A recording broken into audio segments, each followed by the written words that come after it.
Comparison of life at home and abroad. Hello everyone, welcome to my channel. On one side are the infrastructure maniacs who can deliver food on demand and make mobile payments as smooth as silk. On the other side is the European countryside, where shops close early and services are slow. As a Chinese who has deeply experienced both sides, I am often asked by my friends a question that goes straight to my soul. What are the reasons for going abroad? Especially today, the domestic volume has reached a suffocating level. Although Europe is comfortable, it also seems to lack vitality. You can't have both in life, and today we will completely clear up this issue. In the vast era of AI, ordinary people like us, which system architecture has a higher survival rate? Let's not talk about the fictitious. Let's take a look at the real Chinese community around me.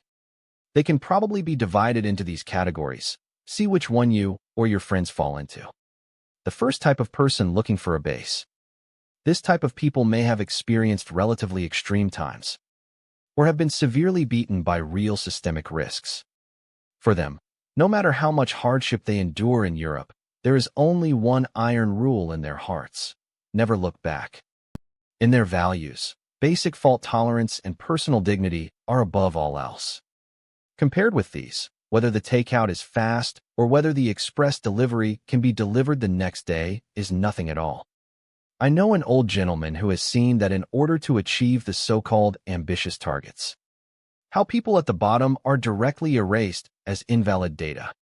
He once said to me that as long as the next generation can stay in a place where people are treated as human beings, no matter how much hardship he endured, it was worth it. They know very well what no choice really means. Therefore, no matter how far Europe lags behind, as long as the fundamentals of society are stable, with the lowest sense of security, they are willing to take root. Facing the downward awakener. This type of people originally lived a good life in China, but after listening to the perfect propaganda from the intermediary, they felt that abroad was a paradise on earth. As soon as I landed, I was dumbfounded. I didn't understand the language. I had to wait in line for services, and I went on strike at every turn. It is inevitable that there will be a huge psychological gap in my heart. If China is an elevator that is always moving upward, people who like to live an efficient life can definitely go back. But the reality is that the current environment is like an elevator going down. Opportunities are visibly shrinking, upward mobility is becoming increasingly difficult, and involution has become unprecedentedly tragic. Many IT practitioners do the work of 4 people for 1 salary, and emergency repairs in the middle of the night are the norm. Children have been studying their talents crazily since kindergarten, and sky-high priced cram schools drain their parents' cash flow. Adults are drained of energy in the workplace, and when they get home in the middle of the night, they have to grit their teeth and help with homework. Reality will tell you that you can't lie flat at all. As long as you stop, the system will automatically judge it as a redundant process that is lagging behind. Anyone who is a little sober will eventually figure it out. Going abroad is not to make quick money, but to move the whole family to a more stable place in the long term. A healthier operating environment. The impossible triangle of immigration. There is another type of people who are particularly troubled. They have settled overseas. But I am extremely disgusted with the high taxes and slow pace here. They want low prices and low taxes, but at the same time they want a society that is not involved in society, an easy life, and a stress-free education. This is actually a typical impossible triangle. The reason why European society does not collapse is precisely because through high taxes and welfare systems, the gap between rich and poor has been reduced to a very flat range. The income gap between blue-collar workers and senior engineers is limited. Everyone can live a decent life, and parents will naturally not feel that their lives will be useless if they fail to get into a prestigious school. What you want is to get off work on time at 5 o'clock and shut down your phone safely to spend time with your family on weekends. The price behind this must be to transfer part of personal wealth to maintain the stability of the entire society.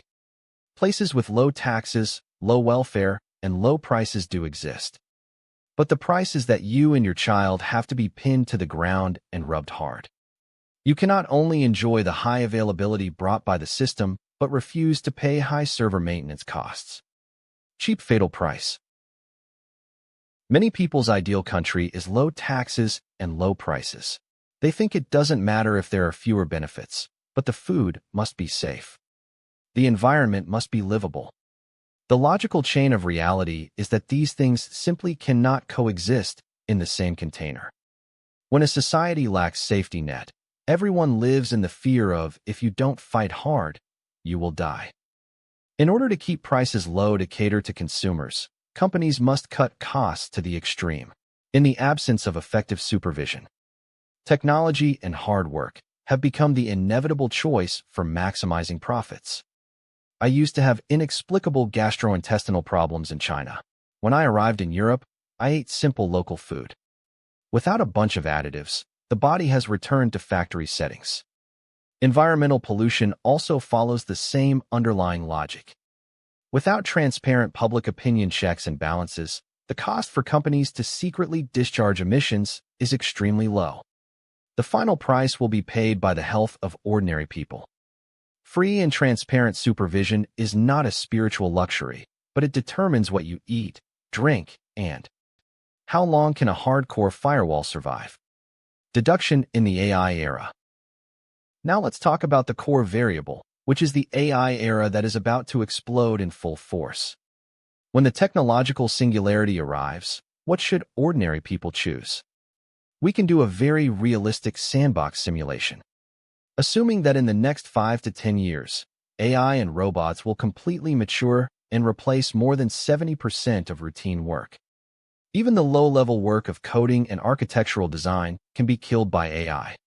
At this time, in order to prevent collapse of human society, the only patch is to implement Universal Basic Income, UBI, where the state provides money to support everyone. Under such great historical changes, the population base and distribution mechanism have become the underlying code that determines destiny. In places with large populations and lack of transparency in allocation, the huge labor force will instantly change from a demographic dividend to a demographic burden. The powerful class will not distribute huge amounts of wealth equally to ordinary people who do not create value. You may only receive minimal rations. In countries with relatively small populations and mature distribution mechanisms, ballots and unions still matter. The government must redistribute wealth by imposing heavy taxes on AI giants. Because the foundation is strong and the population is small, the benefits received by everyone here can support a decent and live with dignity.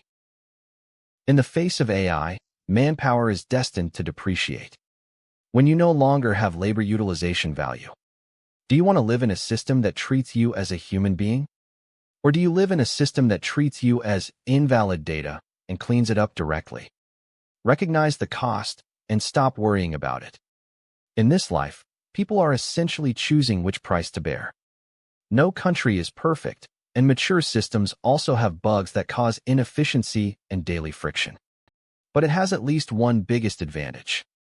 It takes the lives of ordinary people seriously and will not restart the system casually for some grand narrative. Sacrifice innocent nodes. If you have chosen to change, don't always think about enjoying a slow life. It also needs low cost and high efficiency. Different concerns lead to different choices. If you are more concerned about food safety, air, education, work-life balance, and asset security, will choose to stay in Europe and the United States. On the contrary, if they pay more attention to convenience, if prices and rapid medical treatment are poor, they will choose to return to China.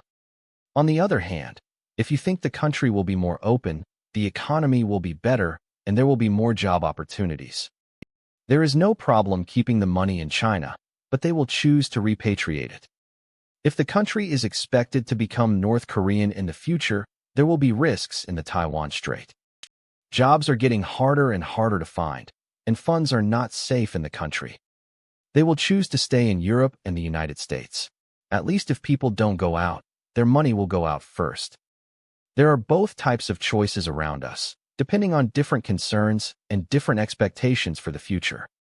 See clearly the true cost behind every choice.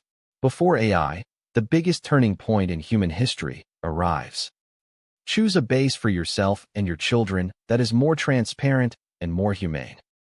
Living our lives quietly may be the most sober way for us ordinary people to live in this era. Thank you for watching.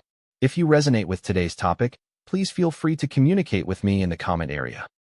Don't forget to like, favorite, and subscribe to my channel. See you next time.